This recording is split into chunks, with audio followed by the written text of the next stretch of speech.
1984 by George Orwell. Chapter 1. It was a bright, cold day in April, and the clocks were striking 13. Winston Smith, his chin nuzzled into his breast in an effort to escape the vile wind, slipped quickly through the glass doors of Victory Mansions, though not quickly enough to prevent a swirl of gritty dust from entering along with him.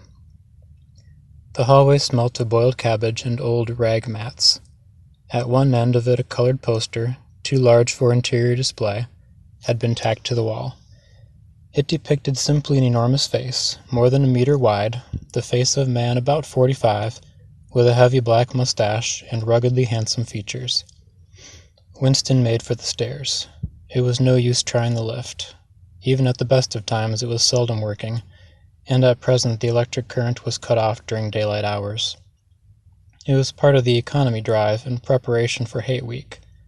The flat was 7 flights up, and Winston, who was 39 and had a varicose ulcer above his right ankle, went slowly, resting several times on the way.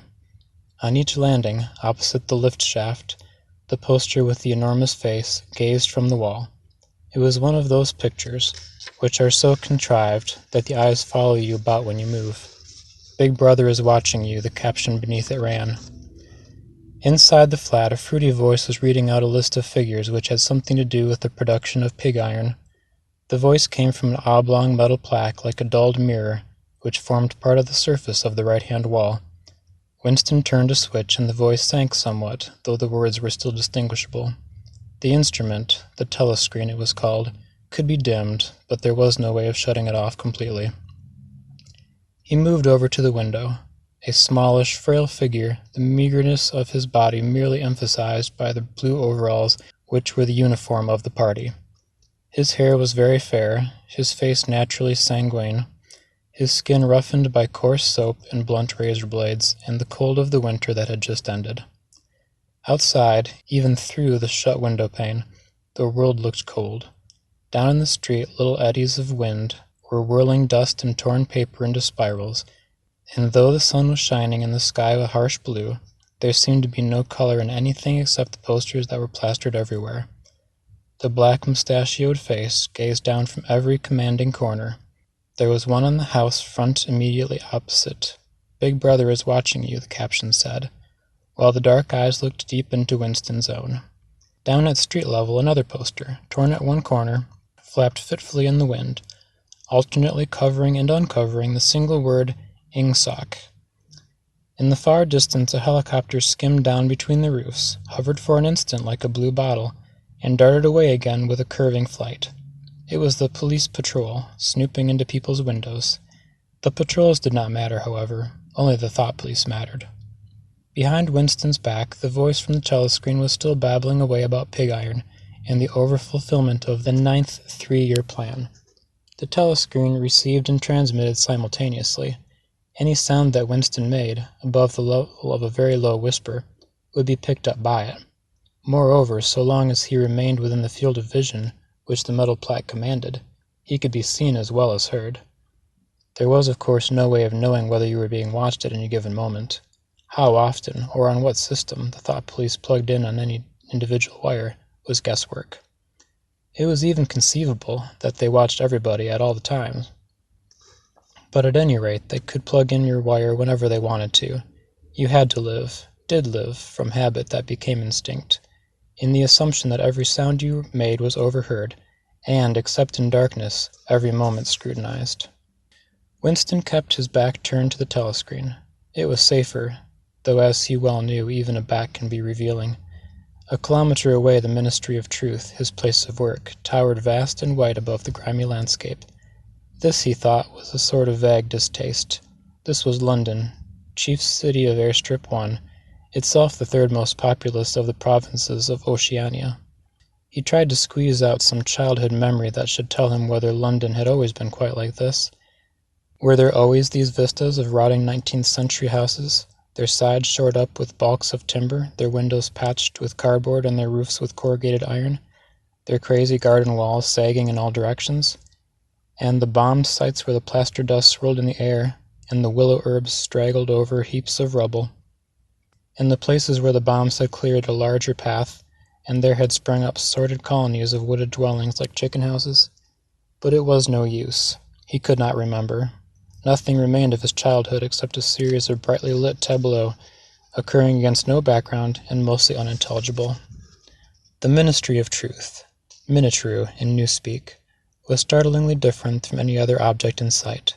It was an enormous pyramidal structure of glittering white concrete, soaring up, terrace after terrace, 300 meters into the air.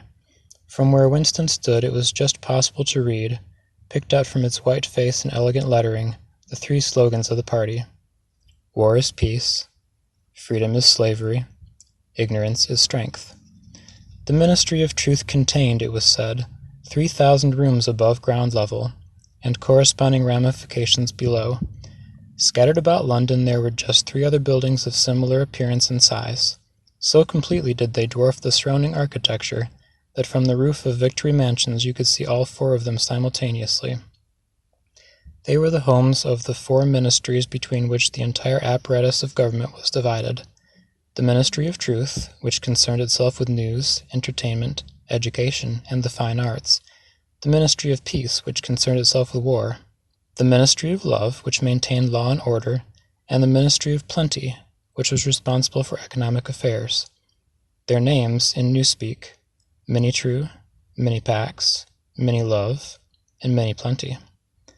The Ministry of Love was a really frightening one. There were no windows at all. Winston had never been inside the Ministry of Love, nor within half a kilometer of it. It was a place impossible to enter except on official business, and then only by penetrating through a maze of barbed wire entanglements, steel doors, and hidden machine-gun nests. Even the streets leading up to its outer barriers were roamed by gorilla-faced guards in black uniforms armed with jointed truncheons. Winston turned around abruptly. He had set his features into the expression of quiet optimism, which it was advisable to wear when facing the telescreen. He crossed the room into the tiny kitchen. By leaving the ministry at this time of day, he had sacrificed his lunch in the canteen, and he was aware there was no food in the kitchen except a hunk of dark-colored bread, which had got to be saved for tomorrow's breakfast. He took down from the shelf a bottle of colorless liquid with a plain white label marked Victory Gin. It gave off a sickly, oily smell, as of Chinese rice spirit. Winston poured out nearly a teacupful, nerved himself for a shock, and gulped it down like a dose of medicine. Instantly his face turned scarlet, and the water ran out of his eyes. The stuff was like nitric acid, and moreover, in swallowing it, one had the sensation of being hit on the back of the head with a rubber club. The next moment, however, the burning in his belly died down, and the world began to look more cheerful. He took a cigarette from a crumpled packet marked Victory Cigarettes, and incautiously held it upright, whereupon the tobacco fell out on the floor. With the next, he was more successful. He went back to the living room and sat down at a small table that stood on the left of the telescreen. From the table drawer he took out a penholder, a bottle of ink, and a thick, quarto-sized blank book with a red back and marbled cover. For some reason the telescreen in the living room was in an unusual position. Instead of being placed, as was normal, in the end wall where it could command the whole room, it was in the longer wall, opposite the window. To one side of it there was a shallow alcove, in which Winston was now sitting, and which, when the flats were built, had probably been intended to hold bookshelves. By sitting in the alcove, and keeping well back, Winston was able to remain outside the range of the telescreen, so far as sight went. He could be heard, of course, but so long as he stayed in his present position, he could not be seen. It was partly the unusual geography of the room that had suggested to him the thing that he was now about to do. But it had also been suggested by the book he had just taken out of the drawer. It was a peculiarly beautiful book. Its smooth, creamy paper, a little yellowed by age, was a kind that had not been manufactured for at least 40 years past. He could guess, however, that the book was much older than that. He had seen it lying in the window of a frowsy little junk shop in a slummy quarter of town, just what quarter he did not now remember, and had been stricken immediately by an overwhelming desire to possess it. Party members were supposed not to go into ordinary shops. Dealing on the free market, it was called, but the rule was not strictly kept, because there were various things such as shoelaces and razor blades, which it was impossible to get hold of any other way. He had given a quick glance up and down the street, and then had slipped inside and bought the book for $2.50. At the time he was not conscious of wanting it for any particular purpose. He had carried it guiltily home in his briefcase. Even with nothing written in it, it was a compromising possession. The thing that he was about to do was open a diary. This was not illegal. Nothing was illegal since there were no longer any laws. But if detected, it was reasonably certain that it would be punished by death, or at least by 25 years in a forced labor camp. Winston fitted a nib into the penholder and sucked it to get the grease off. The pen was an archaic instrument, seldom used even for signatures, and he had procured one, furtively and with some difficulty, simply because of a feeling that the beautiful creamy paper deserved to be written on with a real nib instead of being scratched at with an ink pencil. Actually, he was not used to writing by hand. Apart from very short notes, it was usual to dictate everything into the speakwrite, which was of course impossible for his present purpose. He dipped the pen into the ink, and then faltered for just a second. A tremor had gone through his bowels. To mark the paper was the decisive act. In small clumsy letters he wrote, April 4th, 1984. He sat back. A complete sense of helplessness had descended upon him. To begin with, he did not know with any certainty that this was 1984. It must be around that date, since he was fairly sure that his age was 39, and he believed that he had been born in 1944 or 1945, but it was never possible nowadays to pin down any date within a year or two. For whom, it suddenly occurred to him to wonder, was he writing this diary? For the future, for the unborn. His mind hovered for a moment round the doubtful date of the page, and then fetched up with a bump against the newspeak word doublethink. For the first time the magnitude of what he had undertaken came home to him. How could you communicate with the future? It was of its nature impossible. Either the future would resemble the present, in which case it would not listen to him, or it would be different from it, and his predicament would be meaningless. For some time he sat gazing stupidly at the paper. The telescreen had changed over to a strident military music. It was curious that he had seemed not merely to have lost the power of expressing himself, but even to have forgotten what it was that he had originally intended to say. For weeks past he had been making ready for this moment, and it had never crossed his mind that anything would be needed except courage. The actual writing would be easy. All he had to do was transfer to paper the interminable restless monologue that had been running inside his head, literally for years. At this moment, however, even the monologue had dried up. Moreover, his varicose ulcer had begun itching unbearably. He dared not scratch it, because if he did so it always became inflamed. The seconds were ticking by. He was conscious of nothing except the blankness of the page in front of him, the itching of the skin above his ankle, the blaring of the music, and a slight booziness caused by the gin. Suddenly he began writing in sheer panic, only imperfectly aware that he was sitting down. His small but childish handwriting straggled up and down the page, shedding first its capital letters, and finally even its full stops. April 4th, 1984. Last night to the flicks. All war films. One very good one of a ship full of refugees being bombed somewhere in the Mediterranean. Audience much amused by shots of a great huge fat man trying to swim away with a helicopter after him.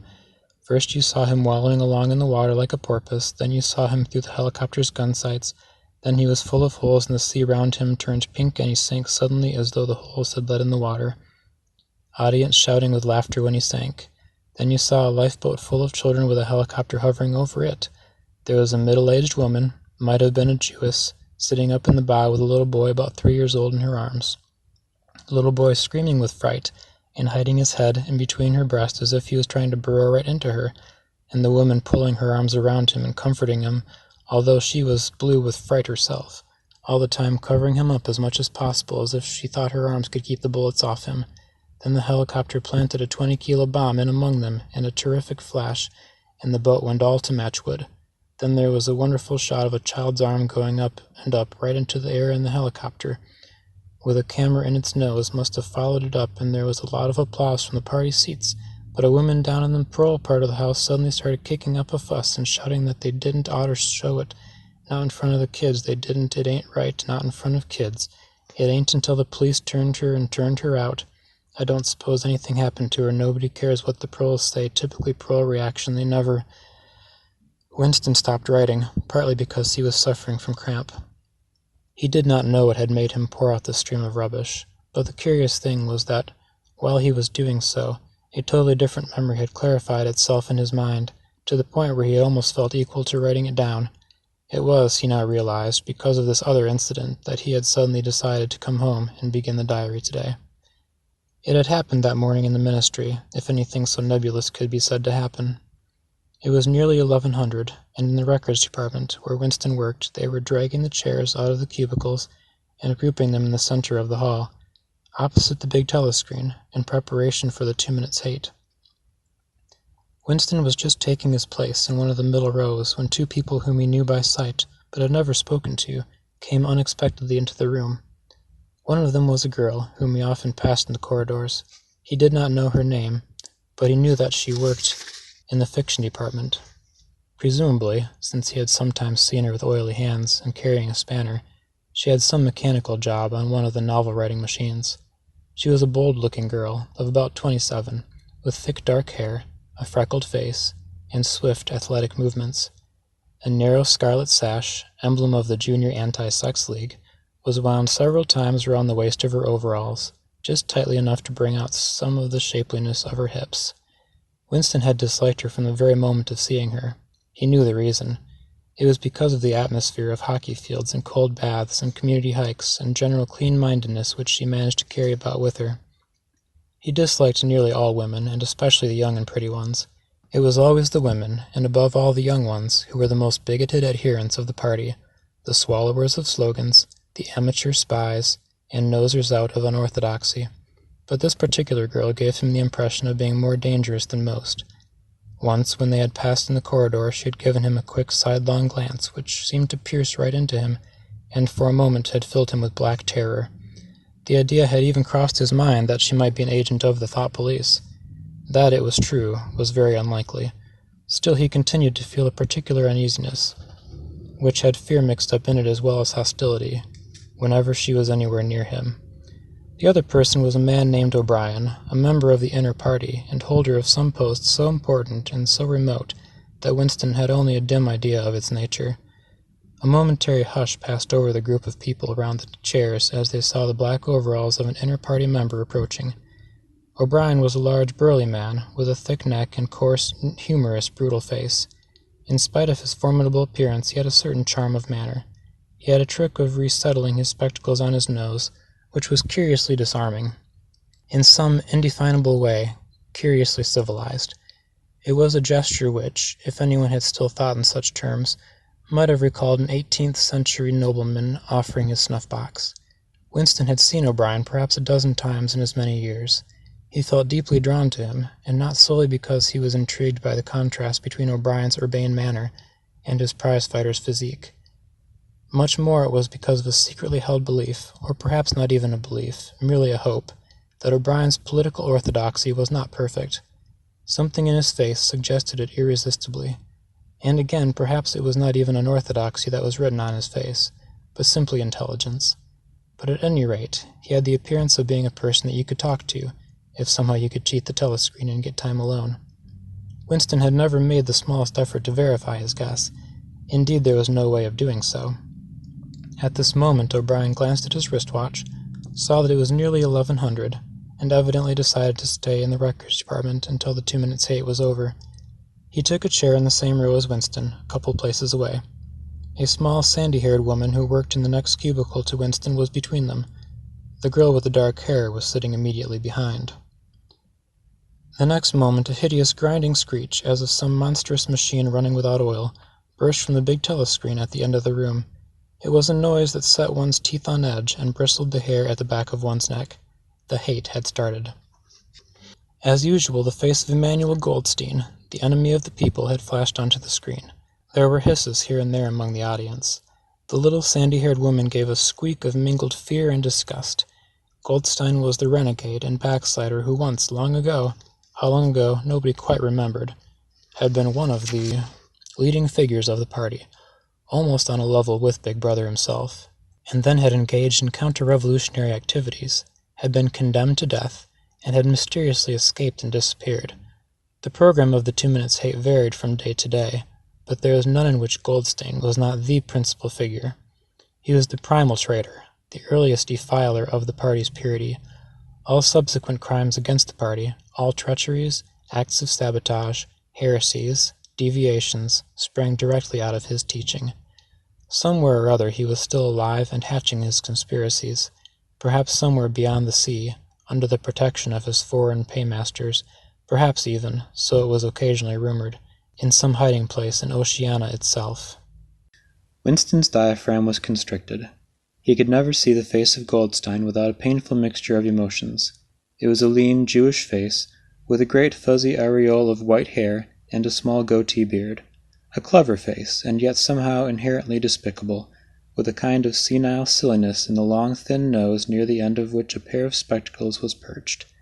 It resembled the face of a sheep, and the voice, too, had a sheep-like quality. Goldstein was delivering his usual venomous attack upon the doctrines of the party, an attack so exaggerated and perverse that a child should have been able to see through it, and yet just plausible enough to fill one with an alarmed feeling that other people, less level-headed than oneself, might be taken in by it. He was abusing Big Brother. He was denouncing the dictatorship of the party. He was demanding the immediate conclusion of peace with Eurasia, and he was advocating freedom of speech, freedom of the press, freedom of assembly, freedom of thought. He was crying hysterically that the revolution had been betrayed, and all this in rapid polysyllabic speech which was a sort of parody of the habitual style of the orators of the party, and even contained newspeak words. More newspeak words, indeed, than any party member would normally use in real life. And all the while, lest one should be in any doubt as to the reality which Goldstein's specious claptrap covered, behind his head on the telescreen there marched the endless columns of the Eurasian army, row after row of solid-looking men, with expressionless Asiatic faces, who swam up to the surface of the screen and vanished, to be replaced by others exactly similar. The dull, rhythmic tramp of the soldiers' boots formed the background to Goldstein's bleating voice. Before the hate had proceeded for 30 seconds, uncontrollable exclamations of rage were breaking out from half the people in the room. The self-satisfied, sheep-like face on the screen, and the terrifying power of the Eurasian army behind it, were too much to be borne. Besides, the sight or even thought of Goldstein's produced fear and anger automatically. He was an object of hatred, more constant than either Eurasia or East Asia, since when Oceania was at war with one of these powers it was generally at peace with the other. But what was strange was that although Goldstein was hated and despised by everybody, although every day, and 1,000 times a day, on platforms, on the telescreen, in newspapers, in books, his theories were refuted, smashed, ridiculed, held up to the general gaze for the pitiful rubbish that they were, in spite of all this, his influence never seemed to grow less. Always there were fresh dupes waiting to be seduced by him.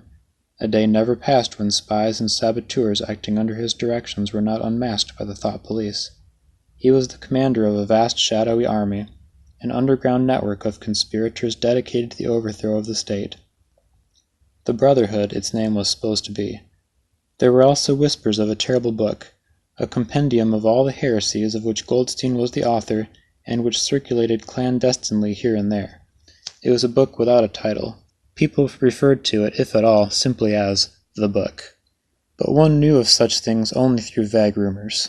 Neither the Brotherhood nor the book was a subject that any ordinary party member would mention if there were any way of avoiding it.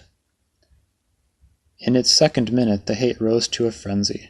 People were leaping up and down in their places and shouting at the tops of their voices in an effort to drown the maddening, bleating voice that came from the screen. The little sandy-haired woman had turned bright pink, and her mouth was opening and shutting like that of a landed fish.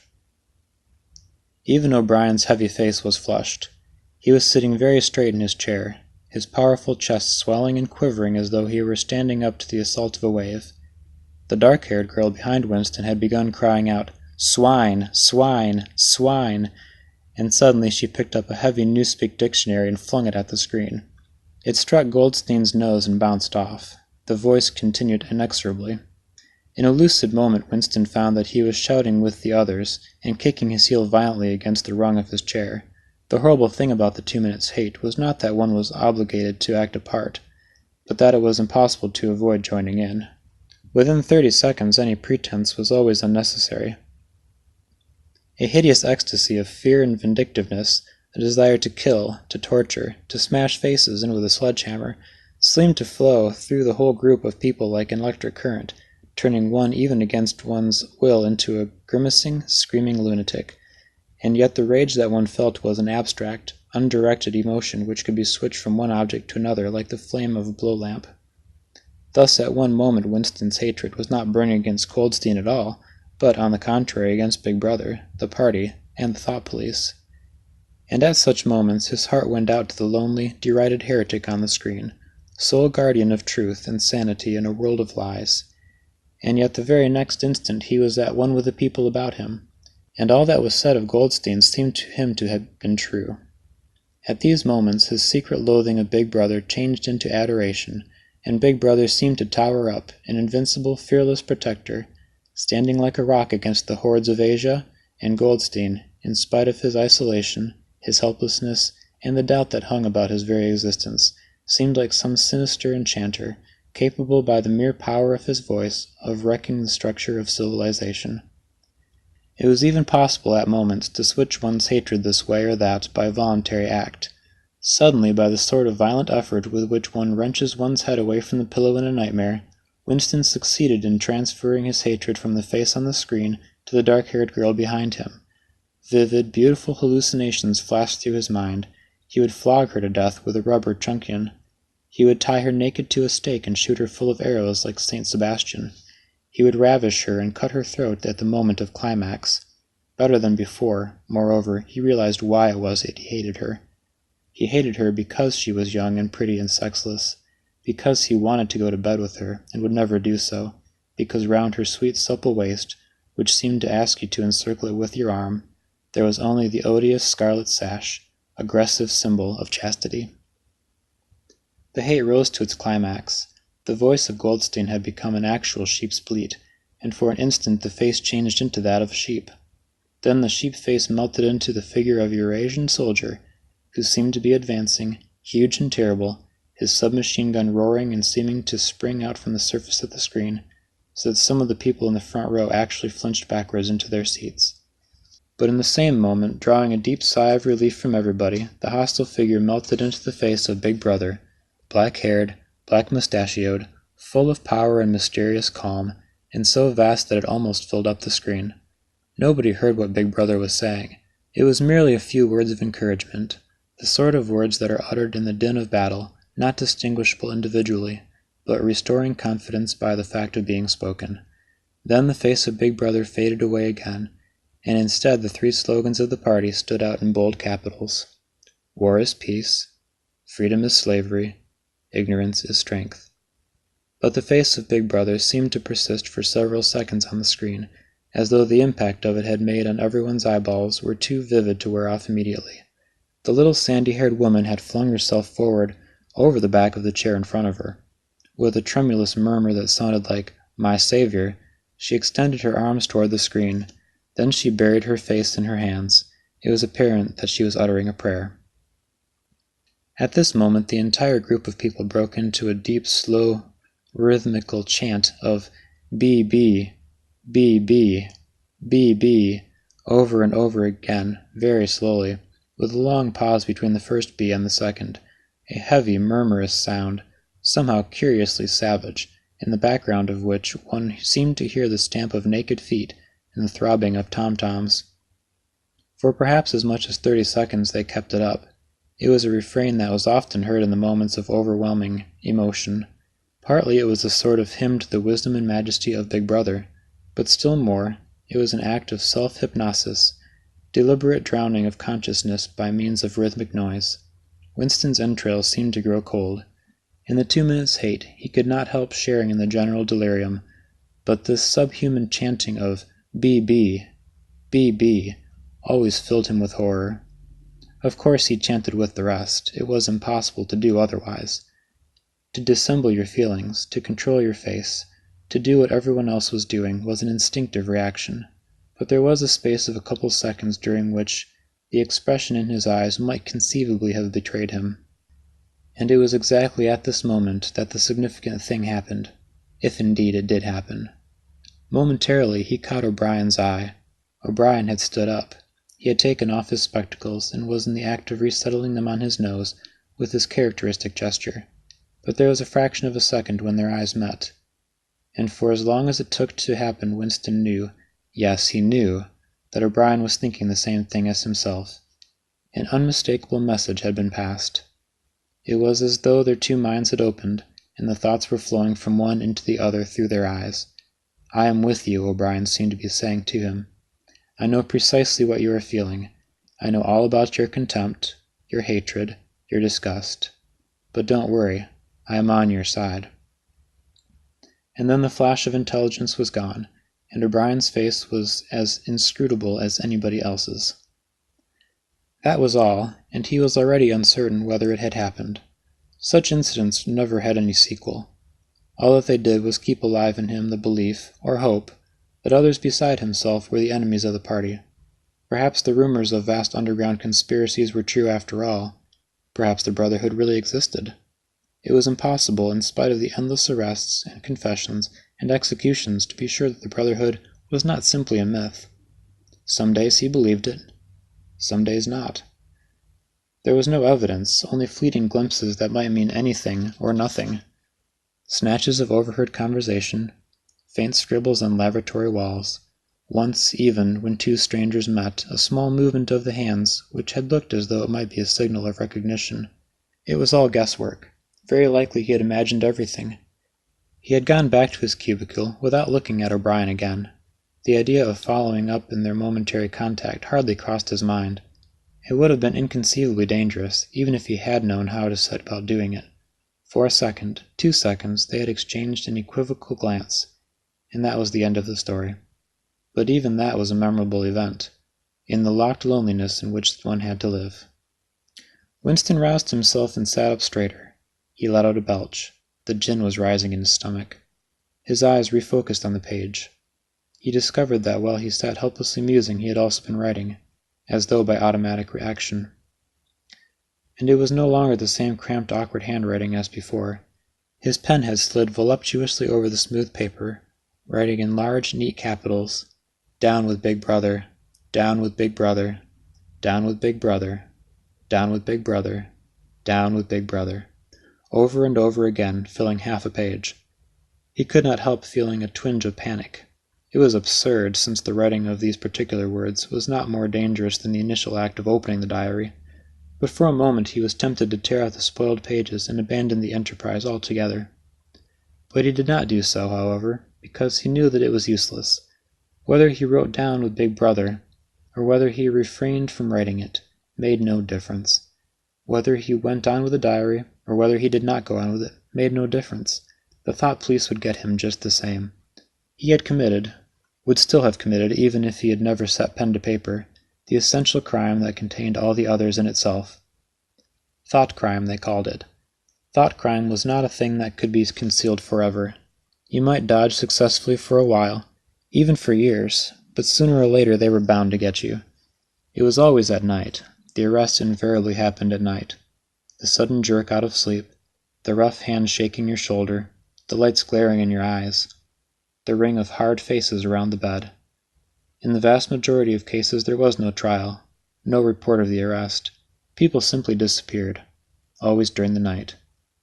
Your name was removed from the registers, every record of everything you had ever done was wiped out, your one-time existence was denied, and then forgotten.